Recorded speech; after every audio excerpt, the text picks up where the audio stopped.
Shalom, peuple de Dieu. Je veux vous donner brièvement le calendrier comme prévu de Dieu qu'il a donné à Enoch, qui est le vrai calendrier. Donc, le premier mois de l'année, c'est le 19 ou le 21 mars. Ça, c'est le premier mois de l'année, normalement. C'est pas comme le mois de janvier, comme nous, non. C'est soit le 19 ou le 21 mars.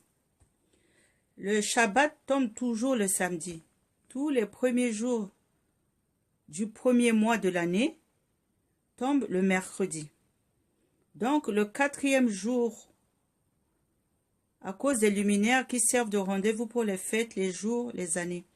Donc, c'est le 4e jour qui est le premier du mois. Le printemps commence soit le 19 ou le 21 mars. En avril, en mai, compte 31 jours. Ça fait 3 mois. L'été, nous avons juin, juillet, août, qui compte aussi 31 jours. L'automne, nous avons septembre, octobre, novembre, qui compte aussi 31 jours. L'hiver, c'est le 10e mois. Donc, excusez-moi. Le printemps, c'est la première... comment on appelle ça? Première saison, l'été, 2e saison, l'automne, 3e saison, l'hiver, 4e saison.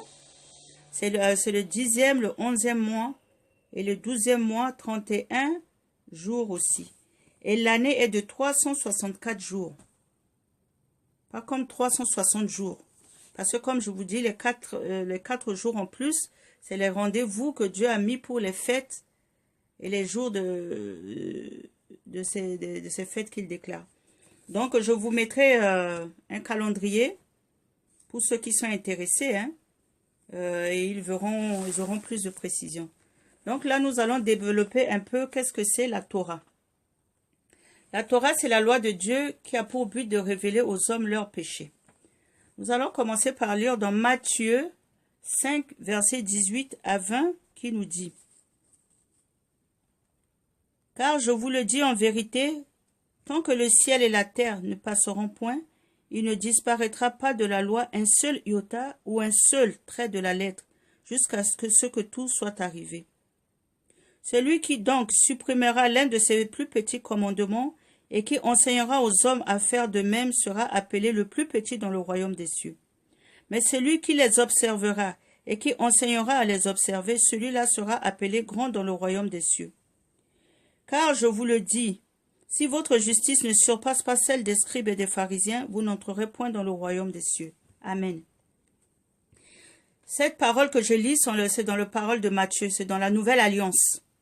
Donc, ça veut dire que la loi est d'actualité. Voilà.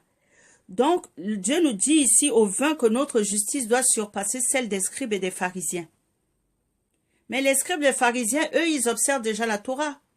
Mais c'est des gens qui ont rejeté Jésus-Christ. Mais nous avons dit, nous avons Jésus, mais nous le voulons sans la Torah. Donc, notre justice n'est pas surpassée. On est pareil que les pharisiens.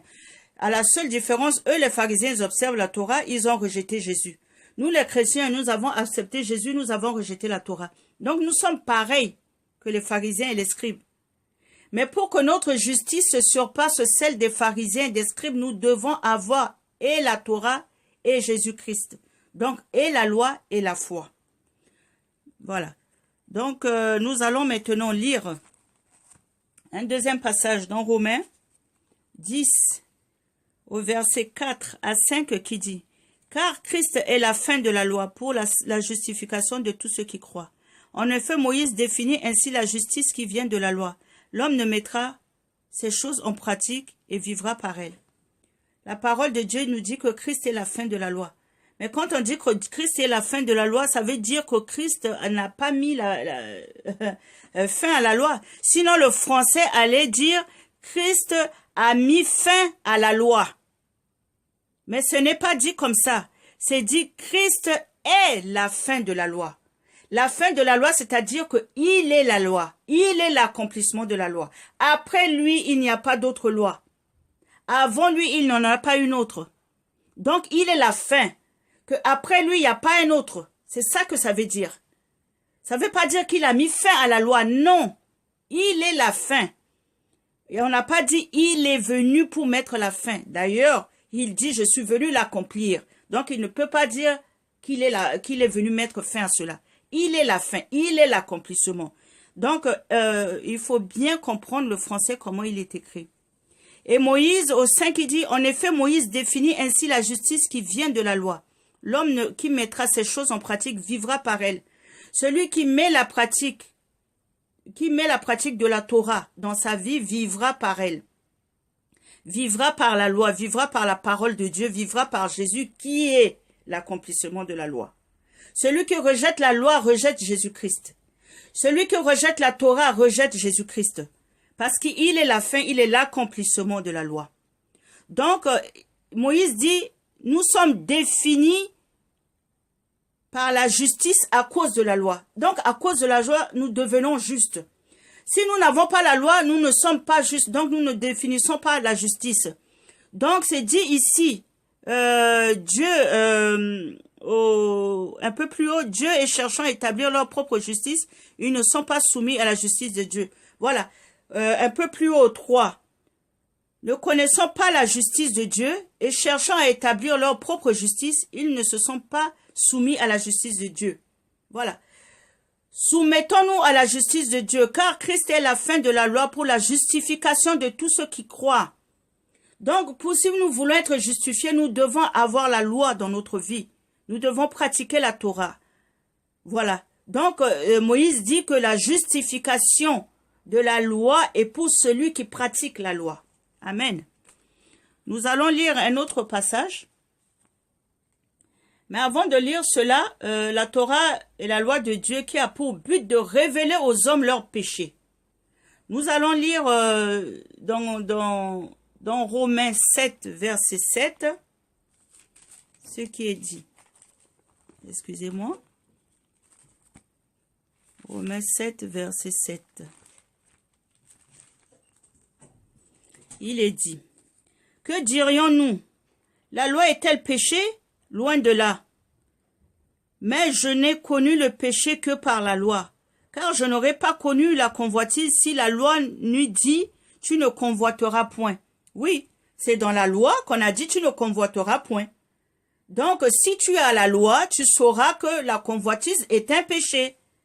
Mais si tu n'as pas la loi, tu ne peux pas savoir. Mais vous, maintenant, vous prenez les 10 commandements de Dieu, mais vous ne voulez pas de la loi de Dieu. Mais les 10 commandements de Dieu sortent de la loi de Dieu.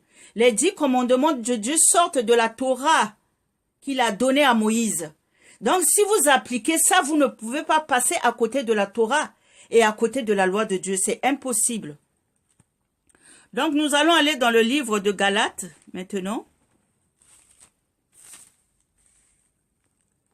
Nous allons lire Galates 3 au verset 19, qui nous dit « Pourquoi donc la loi? Elle a été donnée ensuite à cause des transgressions, jusqu'à ce que vint la postérité à qui la promesse avait été faite. Elle a été promulguée par des anges au moyen d'un médiateur. Or, le médiateur n'est pas un médiateur d'un seul, tandis que Dieu est un seul. La loi est-elle donc contre les promesses de Dieu? Loin de là. S'il lui était donné une loi qui pût procurer la vie, la justice viendrait réellement de la loi. Voilà. Donc, au verset 17, au 7, 7, hein? Voilà. Le Seigneur a dit quoi dans Galates 3, verset 19? Pourquoi donc la loi, elle a été donnée ensuite à cause des transgressions, jusqu'à ce que vint la postérité qui a la promesse. Mais la loi nous a été donnée à cause des péchés. C'est à cause des péchés que nous avons la loi. Mais celui qui dit que je n'ai plus besoin de la loi, j'ai besoin seulement de Jésus-Christ, mais tu ne sortiras jamais du péché, hein? Parce que déjà tu pèches en rejetant la loi de Christ. Donc tu ne peux pas avoir la force d'être sur le péché. Si tu veux dominer le péché, il faut que tu emmènes la loi dans ta vie pour avoir la force de dominer le péché. Parce que la loi de Dieu ne s'arrête pas seulement aux 10 commandements. Il y a beaucoup d'autres lois qui sont dans Lévitique, dans Deutéronome, que nous ne pratiquons pas. Mais Dieu a dit quand tu transgresses une seule loi, tu as transgressé toutes les autres. Nous allons lire encore dans Galates 3 au verset 10. Car tous ceux qui s'attachent aux œuvres de la loi sont sous la malédiction, car il est écrit, maudit est quiconque n'observe pas tout ce qui est écrit dans le livre de la loi. Et il ne le met pas en pratique. Voilà. Donc c'est ça. L'écriture, cette parole-là, vous l'avez mal comprise. Car tous ceux qui s'attachent aux œuvres de la loi sont sous la malédiction. Il est écrit, maudit soit celui qui est quiconque n'observe tout ce qui est écrit dans le livre de la loi.